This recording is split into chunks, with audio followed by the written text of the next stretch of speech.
Terima kasih sekali lagi saya ucapkan buat bapak-bapak dan teman-teman semua yang berkenan untuk hadir di acara webinar kita dengan judul Hari Tanpa Bayangan di Kota Medan.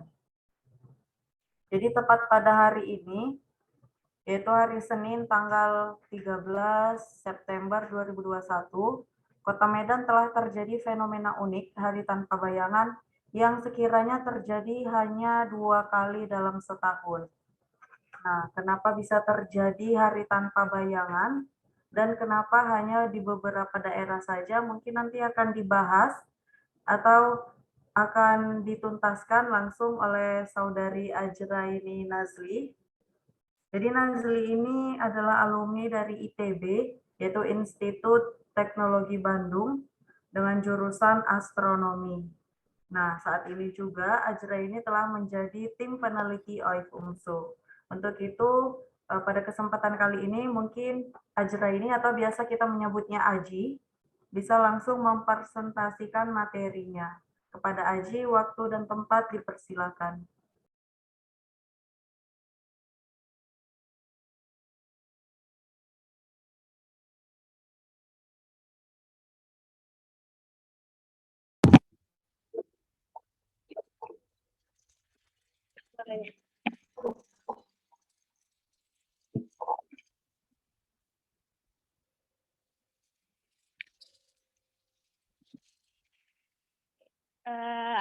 Assalamualaikum warahmatullahi wabarakatuh. Oke, hari ini saya akan sedikit sharing tentang fenomena Hari Tanpa Bayangan yang sedang sih, yang barusan aja terjadi di Medan dan sekitarnya. Nah, jadi saya langsung mulai aja ya pembahasannya. Jadi ini ada sisi astronomisnya gitu, dan ada sisi matematikanya sedikit gitu. Nah, jadi ketika kita membahas tentang Hari Tanpa Bayangan, hal pertama yang harus kita ketahui itu pertama kita harus memahami tentang rotasi sama revolusi bumi. Nah, bumi kan itu berotasi. Berotasi itu artinya dia mengelilingi sumbu rotasinya gitu kan, yang mengelilingi dirinya sendiri gitulah ibaratnya. Sedangkan kalau berevolusi dia mengelilingi matahari yang sebagai pusat tata surya. Nah, ternyata bumi itu berotasi, jadi sumbu rotasinya itu tidak tepat seperti garis lurus yang patah-patah ini gitu, tetapi dia miring. Nah, ini kemiringannya ini. Nah, yang garis miring ini. Kemiringannya ini namanya obliquitas. Nah, jadi besarnya kemiringannya atau besarnya sudutnya itu sebesar 23,5 derajat. Nah, kemiringan ini itu punya efek terhadap bagaimana bumi berevolusi terhadap matahari gitu. Nah, kalau misalnya kita mau mempelajari ini lebih lanjut lagi, kita harus tahu dulu yang namanya sistem koordinat. Nah, kalau di SMA kan kita belajar sistem koordinat itu biasanya sistem koordinat kartesius gitu, untuk mengetahui lokasi pasnya di mana gitu. Sistem koordinat kartesius yang biasa kita pelajari itu kan X, Y kalau untuk dua dimensi, sedangkan kalau 3 dimensi itu kan X, Y, Z gitu. Nah, cuma di beberapa persoalan, di beberapa kasus, sistem koordinat kartesius itu tidak bisa menjelaskan dengan baik gitu. Contohnya ini, misalnya di astronomi, kita mau bahas tentang planet yang bisa kita asumsikan bola sempurna gitu kan ya. Nah, kalau kita pakai koordinat kartesius itu sulit, jadi lebih memudahkan persoalannya itu biasanya kita memakai koordinat bola namanya. Nah, sistem koordinat bola di astronomi itu banyak, ada salah satunya sistem koordinat ekuatorial atau khatulistiwa, terus ada ekliptika, dan ada galaktik dan lain-lain sebagainya. Nah, di sini ada dua nih kan, ada sistem koordinat ekliptika, yang ini ekliptik, dan ada yang ekuatorial. Nah, kalau misalnya ekuatorial ini kan kita lihat dia seperti apa ya, pusatnya itu seperti bumi yang miring gitu kan, sedangkan ekliptika itu adalah kalau dalam tata surya itu sistem edarnya. Jadi bagaimana planet-planet ini ekliptika itu seperti orbitnya mengelilingi matahari sebagai pusatnya gitu. Nah, kalau kita lihat di sini antara ekuatorial sama ekliptika itu terbentuk sudut kan ya. Lebih mudahnya dipakai. Nah, Ini terbentuk sudut ini kan ya. Nah, kita mau tahu sudut ini tuh besarnya berapa. Kalau kita lihat dari titik yang ini, yang patah-patah sampai ke ekuatornya ini, yang horizontal ini kan membentuk sudut 90 derajat. Ini matematika sederhana. Nah, lalu tadi dari sini, ke sudut kemiringannya ini, itu 23,5 derajat. Nah, maka kalau di sini 23,5 derajat, dari sini ke sini itu membentuk sudut siku-siku 90 derajat, maka dari sumbu miring ke ekuatornya ini itu 90 dikurangin 23,5 derajat. Kalau di sini 90 kurang 23,5, maka di sini itu sama dengan 23,5 juga. Nah, kalau di sini 23,5, di sini lawannya itu juga 23,5 gitu. Jadi kalau bisa kita simpulkan nih, sumbu miring tadi nih, kemiringannya ini itu juga menyebabkan efek adanya sudut antara ekuatorialnya dengan ekliptikanya gitu. Jadi revolusinya bumi itu miring 23,5 derajat. Nah, sudut kemiringannya ini disebut biasanya namanya inklinasi. Nah, adanya sudut ini itu mempengaruhi bagaimana intensitas matahari itu bisa masuk ke bumi gitu. Nanti kita akan lihat efeknya itu pada musim-musim yang ada di bumi.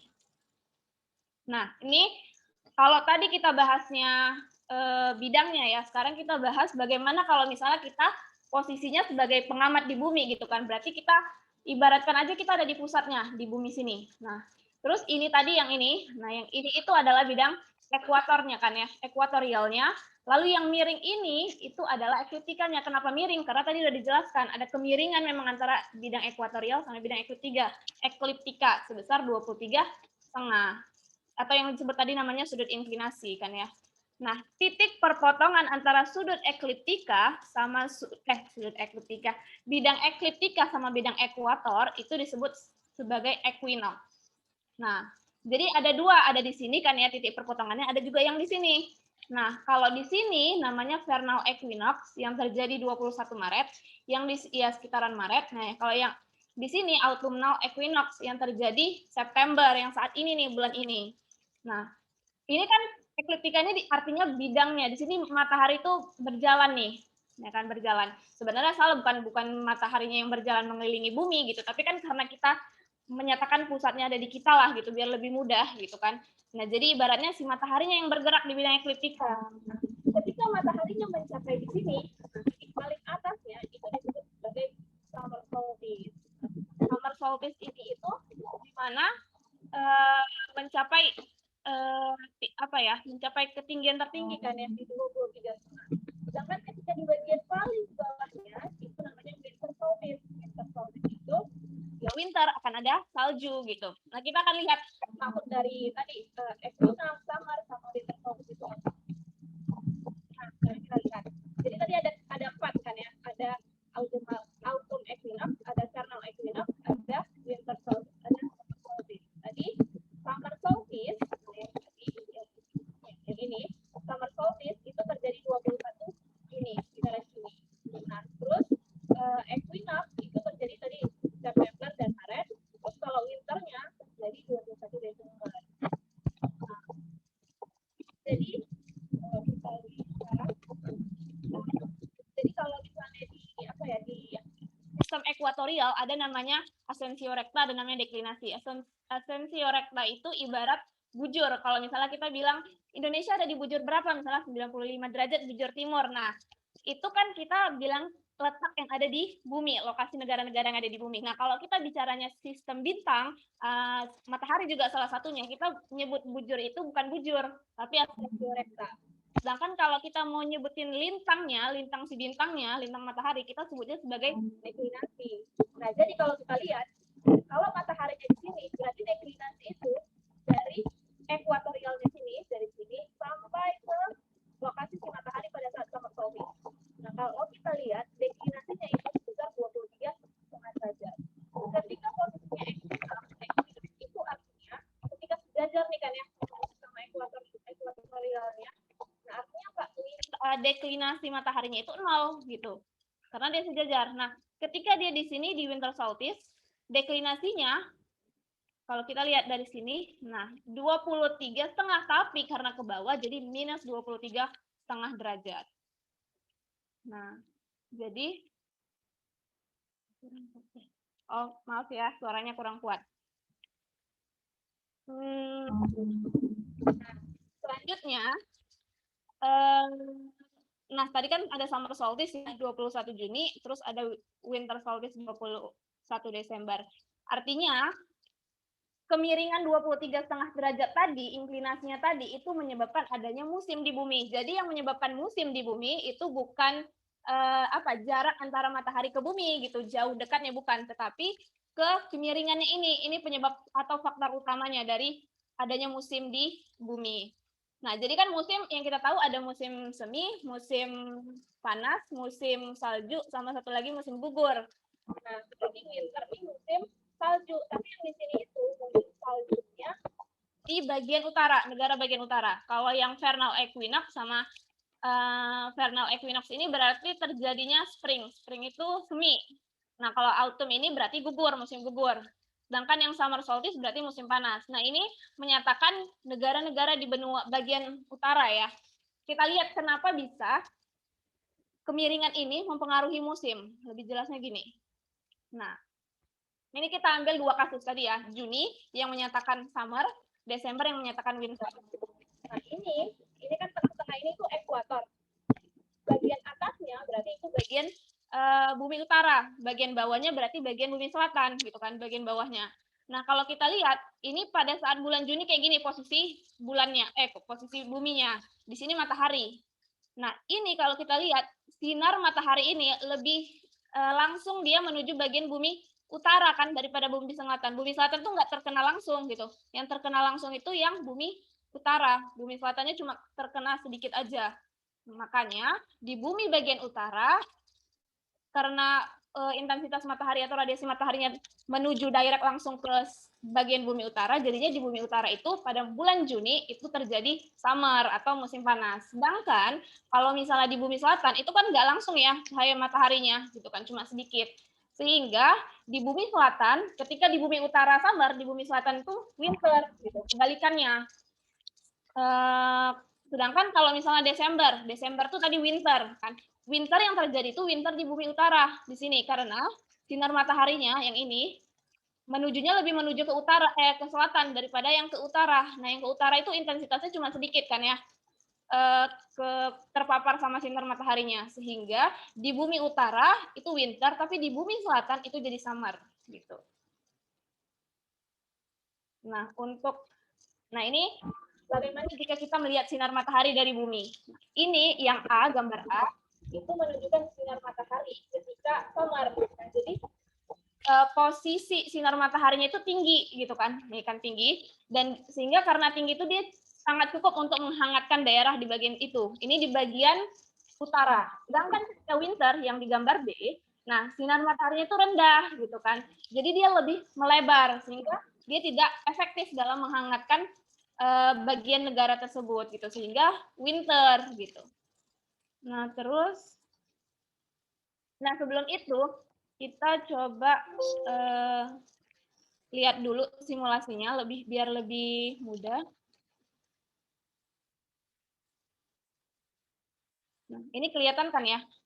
Sekarang kita lihat bagaimana tadi pengaruh kemiringan terhadap musim.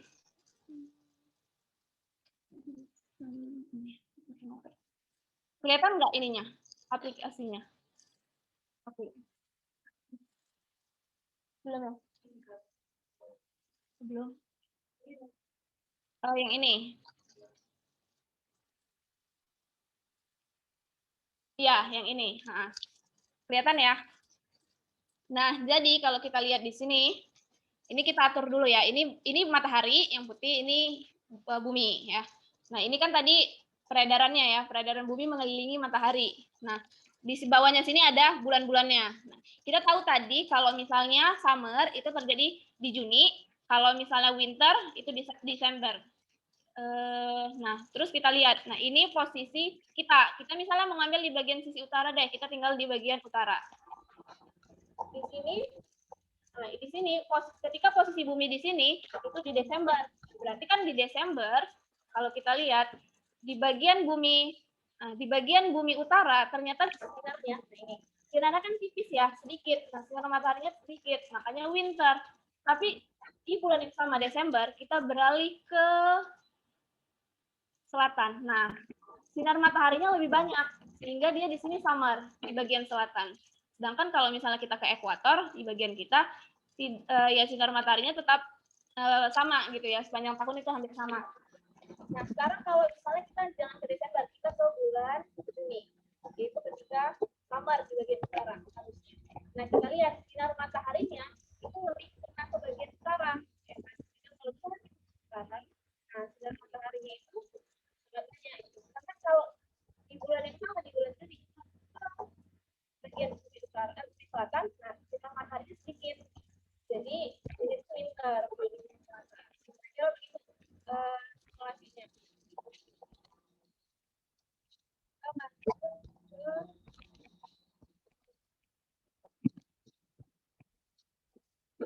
kita sudah bicara tentang musimnya. Sekarang kita mau lihat bagaimana jalur matahari gitu ya. Ketika dia di beberapa titik tertentu, misalnya tadi di equinox atau di solstice.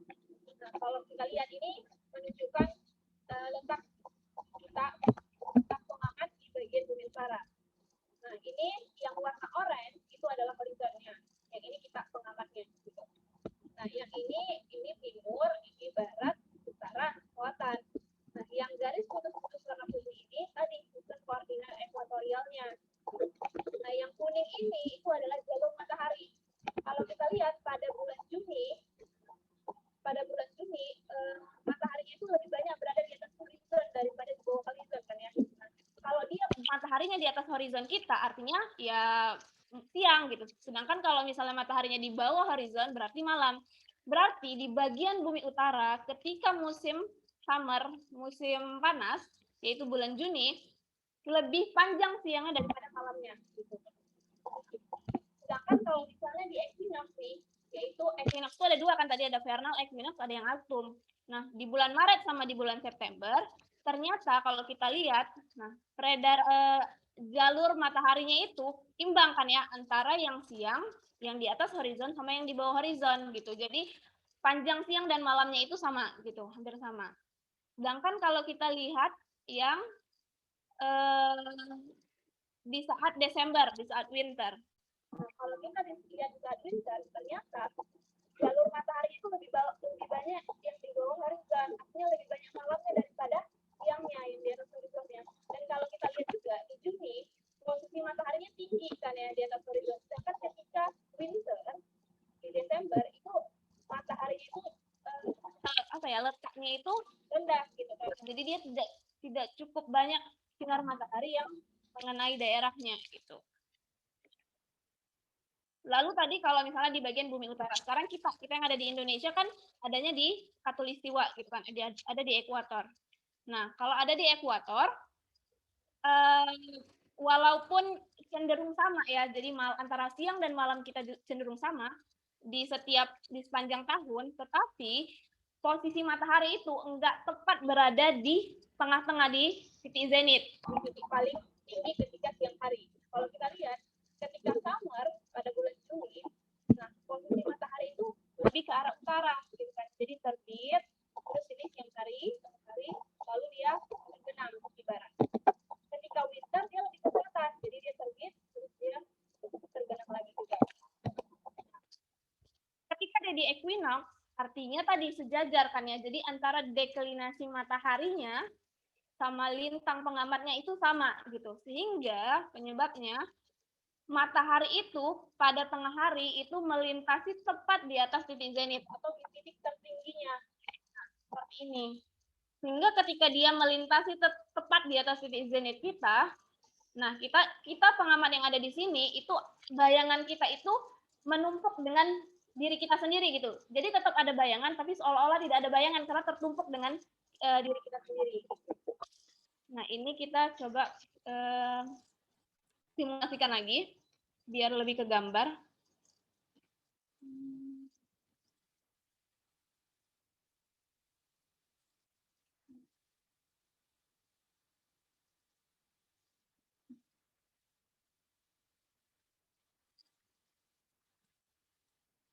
Nah, kalau misalnya ini kita ambil,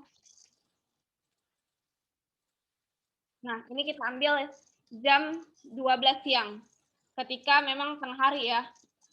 Terus di sini ada bulan-bulannya nih, bisa kita atur bulan-bulannya. Lalu di sini kita masukkan lintangnya 0 derajat aja kira-kira di Khatulistiwa. Nah, lalu ini kita coba lihat bagaimana sebenarnya posisi matahari. Jadi posisi matahari itu sebenarnya tidak selalu di atas titik zenit. Nah, kita lihat ya, ini dari Januari. Dari Januari ternyata posisinya di sini ya, mataharinya ibaratnya di jam 12. Nah, lalu berangsur, nah ini Januari masuk ke Februari, lalu masuk ke Maret. Nah, di Maret dia tepat berada di atas titik zenit kita. Itulah vernal equinox. Nah, lalu ini dia menjauh lagi kan dari titik zenit. Terus mulai menuju bulan September, dia mulai balik lagi hingga pas di September dia akan tepat lagi di titik zenit. Nah, inilah yang tadi kita sama-sama saksikan gitu. Saat matahari tepat di atas titik zenit kita, yaitu saat equinox juga, equinox yang kedua. Nah, lalu ketika masuk ke Oktober, November, nah dia tidak tepat lagi di titik zenit. Gitu.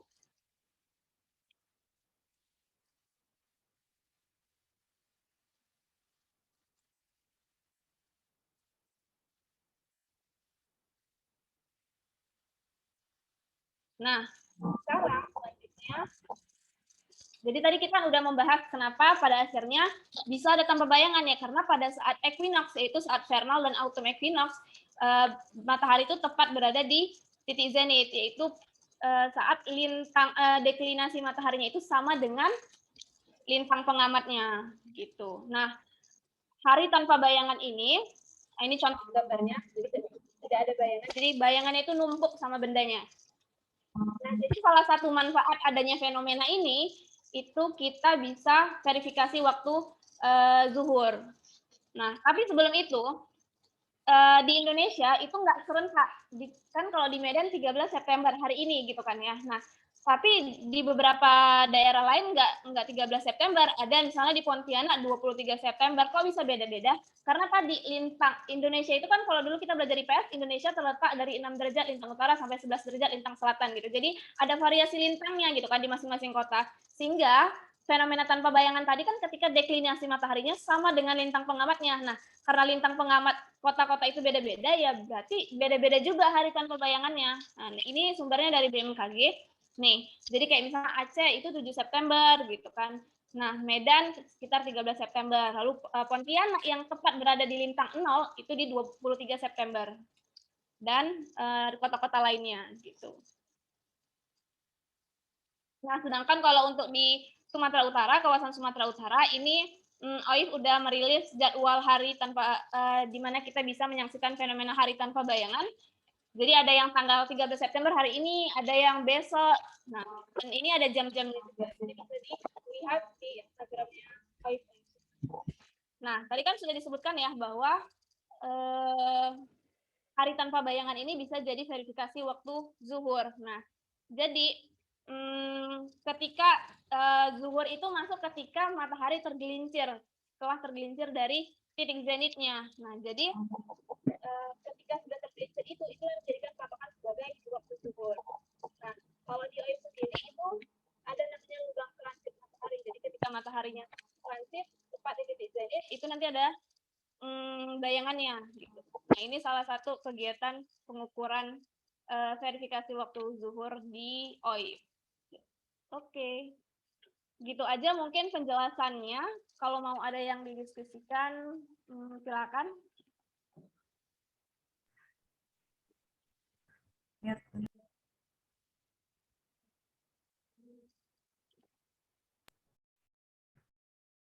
Ya, terima kasih buat Aji atau Ajra ini telah mempresentasikan fenomena alam hari tanpa bayangan yang terjadi di Kota Medan.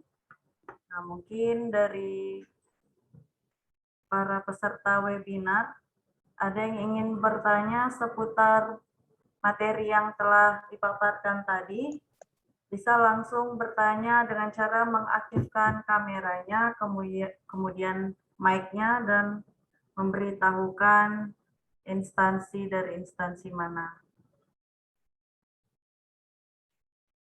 Boleh juga diketikkan di kolom chat, nanti akan saya bacakan, langsung saya tujukan kepada pemateri.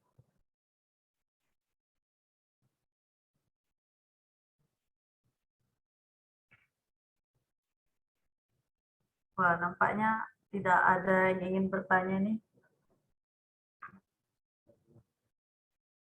Oke, sekali lagi saya sampaikan, bisa disampaikan pertanyaannya dari kolom chat. Nah, ini ada satu pertanyaan dari Haryadi Putraga. Langsung saja saya bacakan ya, Aji. Jadi pertanyaannya, pengaruh transit matahari apa yang terhadap daerah tersebut?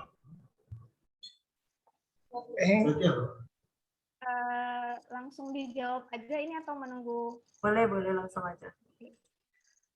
Jadi kalau yang saya ketahui pengaruh transit matahari, jadi kan ketika matahari itu ada di titik zenit, maka dia langsung kita gitu kan ya, radiasinya langsung ke atas kita. Nah itu akan jadi lebih panas aja ke kita. Gitu. Nah, seperti itu. Mungkin mau ditanggapi lagi secara langsung? Boleh. Tadi siapa yang bertanya? Abang Haryadi? Atau kalau jika sudah pas, biar kita lanjut ke pertanyaan lain.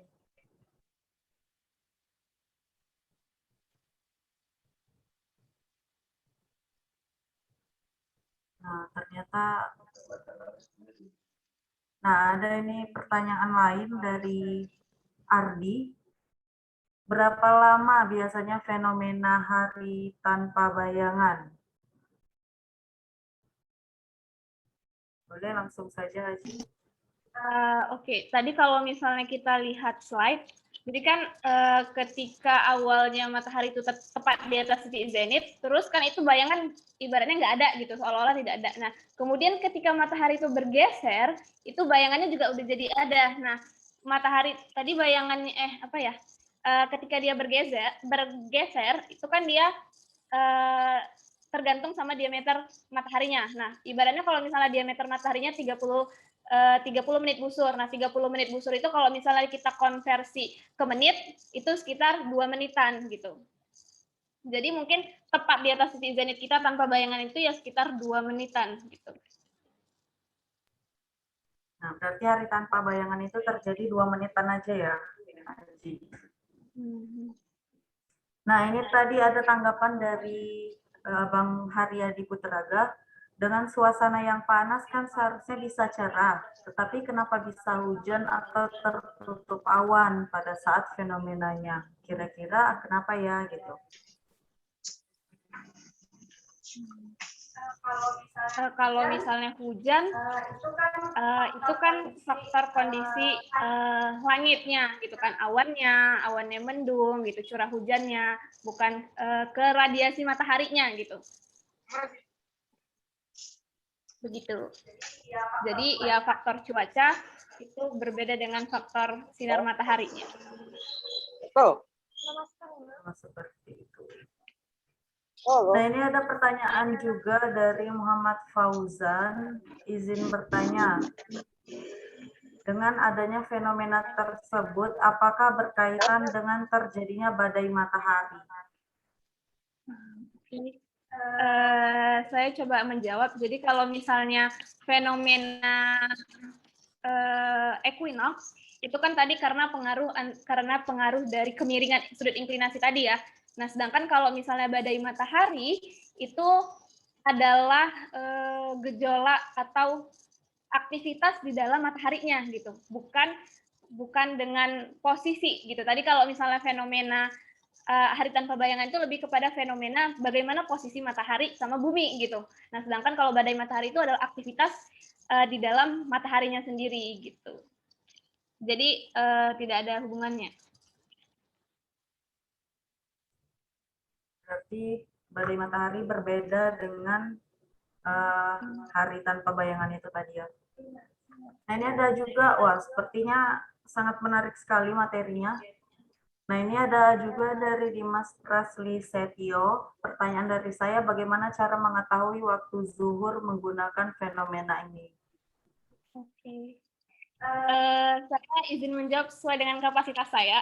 Jadi secara sederhana, kalau yang saya pahami, tadi ketika dia berada di titik zenit, itu kan belum ada bayangan. Sedangkan waktu zuhur itu dikatakan ketika matahari tergelincir dari titik zenit. Jadi ketika kita lihat itu, jadi kan matahari terus bergerak tuh ya, karena kan dia terbit dari timur, dia terus ke barat gitu kan. Nah, ketika dia pas di titik zenit itu tidak ada bayangannya. Nah, terus kan dia lama-lama tuh bergerak terus mau ke barat, namanya dia mau terbenam gitu kan. Ketika dia bergerak, nah itu bayangannya udah ada. Nah ketika tadi sudah bergerak dianya ke arah barat, nah disitulah penentuan waktu zuhurnya gitu. Seperti itu, cukup jelas. Berarti untuk menentukan waktu zuhur itu hanya menunggu momen itu juga bisa ya, momen hari tanpa bayangan. Benar. Nah, apakah di setiap tahun, misal di Kota Medan, pasti istiqomah terjadi pada tanggal 13 September pukul 12.21 seperti pada hari ini katanya. Dari Amirul Muslihin. Apakah selalu di tanggal tersebut dan di jam tersebut? Kalau di tanggal ya gitu, karena kan deklinasi yang kita kan misalnya lintang Kota Medan 3 derajat 34 3 derajat 34 menit busur gitu misalnya.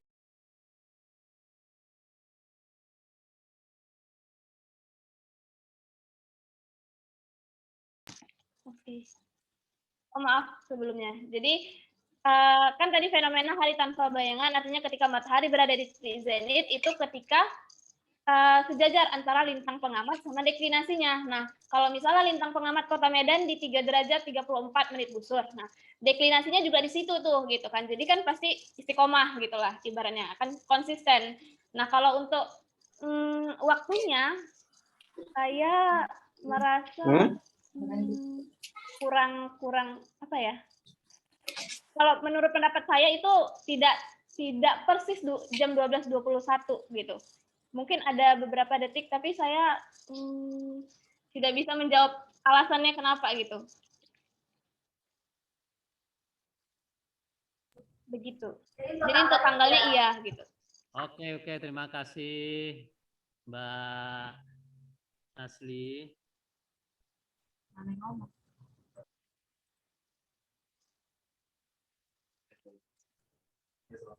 Iya, sama-sama Pak. Nah, mungkin ada lagi yang ingin bertanya, mungkin bisa menarik nih jika bertanya secara langsung aja. Tuh, jadi biar lebih seru sharing-sharingnya atau bertukar pikirannya. Bisa langsung diaktifkan saja mikrofonnya, kemudian raise hand, atau bisa langsung saja menyebutkan dari instansi mana. Mustafa. Oh, ada dari Mustafa nih. Bapak Mustafa, apakah semua tempat di bumi bisa ada fenomena hari tanpa bayangan? Oke, langsung saya jawab. Jadi tadi kalau misalnya kita lihat, balik lagi ke slide-nya tadi ya, saya coba tampilin slide-nya.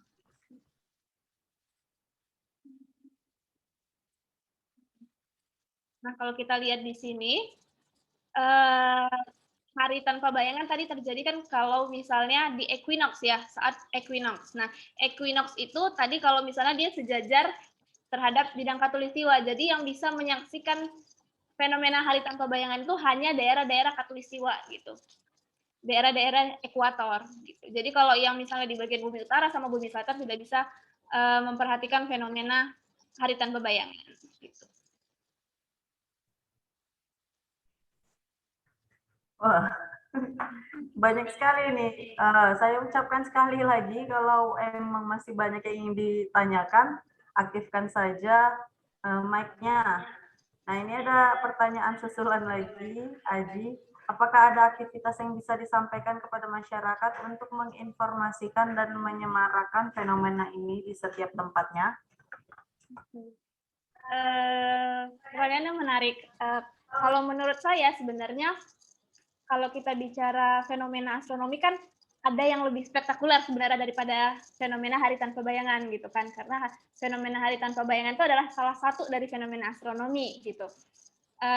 Dan ibaratnya tidak, kalau saya mengatakannya tidak sespesial itu gitu, tetapi ya tetap ada kegunaan, ada tetap manfaatnya. Misalnya salah satu tadi untuk verifikasi waktu zuhur. Nah, menunjukkan adanya fenomena ini ke masyarakat itu sebenarnya wujud untuk memasyarakatkan ilmu astronomi gitu, agar masyarakat tuh lebih peka gitu terhadap ilmu astronomi, tahu gitu, oh sebenarnya matahari itu bukan beredar mengelilingi bumi, tapi bumilah yang mengelilingi matahari. Hal-hal sederhana kayak gitu, itu yang sebenarnya jadi apa ya, informasi yang sebenarnya yang harus disusupi di balik fenomena ini gitu, bukan fenomenanya aja gitu kalau menurut saya. Ada ilmu-ilmu yang lebih yang harus disampaikan lewat fenomena ini. Nah, cara salah satunya apa, dengan kita melakukan pengamatan bersama nih, tapi karena ini mungkin masih PPKM gitu kan ya, jadi kita kita melakukan apa ya, share informasi, mengajak kepada masyarakat semua, yuk kita sama-sama gitu lihat fenomena hari tanpa bayangan ini gitu kan. Terus nanti kan masyarakat akan bilang, wah biasa aja tuh, ya udah cuma gitu doang gitu kan. Nah, jangan sampai masyarakat punya apa ya, pandangan seperti itu gitu, karena sebenarnya yang perlu dipahami dari fenomena itu bukan fenomenanya aja gitu, tapi ilmu di balik itunya gitu. Nah, jadi dengan kita memasyarakatkan, dah yuk kita ajak yuk masyarakat ikut ngamat ini, terus kita kasih gitu, kita kasih ilmu-ilmu edukasi baru. Nah, kenapa bisa begini? Nah, salah satunya dengan webinar ini gitu kan. Jadi orang-orang tahu, oh jadi karena bumi itu rotasi bumi itu nggak tepat lurus gitu, tapi miring 23,5 derajat, dan itu mempengaruhi musim di bumi, dan itu bisa menyebabkan fenomena tanpa bayangan ini gitu. Kalau menurut saya. Wah, luar biasa. Jadi pemateri juga harus lebih semangat ya daripada para penanya-penanyanya, biar lebih aktif gitu. Nah, ini ada lagi pertanyaan susulan lagi. Apakah fenomena itu hanya terjadi di antara 23 sampai 26 derajat saja, baik lintang selatan maupun lintang utara, artinya di kutub utara maupun selatan tidak akan pernah terjadi? Iya, oke. Ntar saya coba.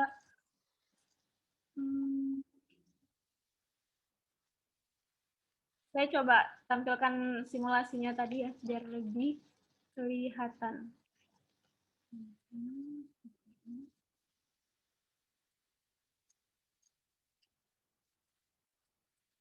Jadi jawabannya iya gitu. Nah, tapi untuk melihatnya kita coba tampilkan simulasinya lagi. Nah, seperti ini. Jadi ini posisinya, bukan yang ini. Salah.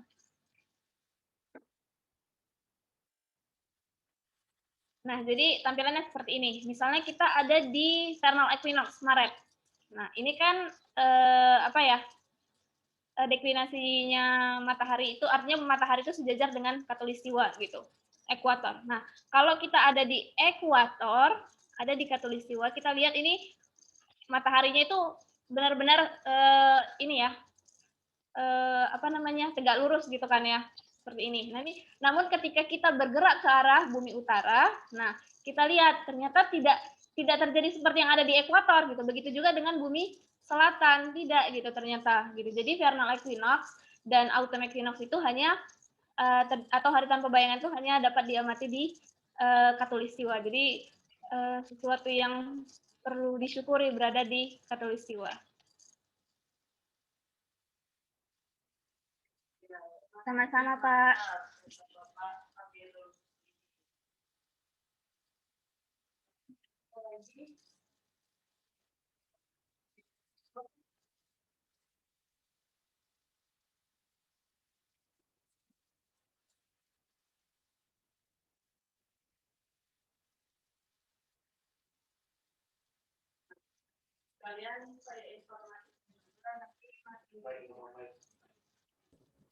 Nah, sekalian saya informasikan juga nanti materi dan sertifikatnya akan dibagikan di grup, atau jika tidak ada nanti bisa dicek di website OIF UMSU.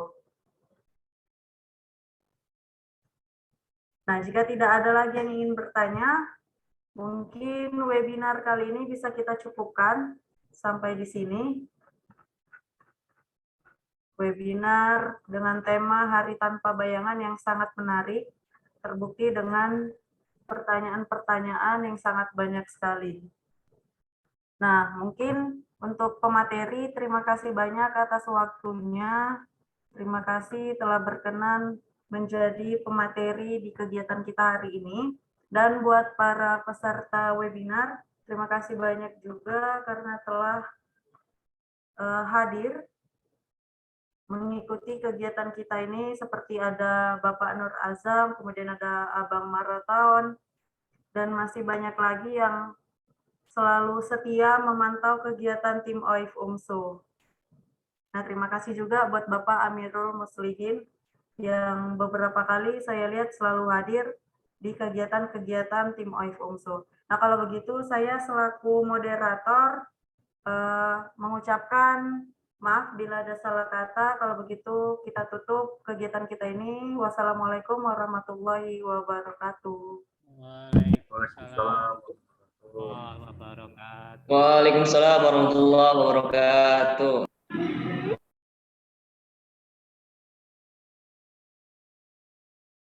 Sekali lagi saya informasikan materi dan sertifikat akan dibagikan di grup, tapi bila tidak ada juga di grup, bisa dicek di website OIF UMSU.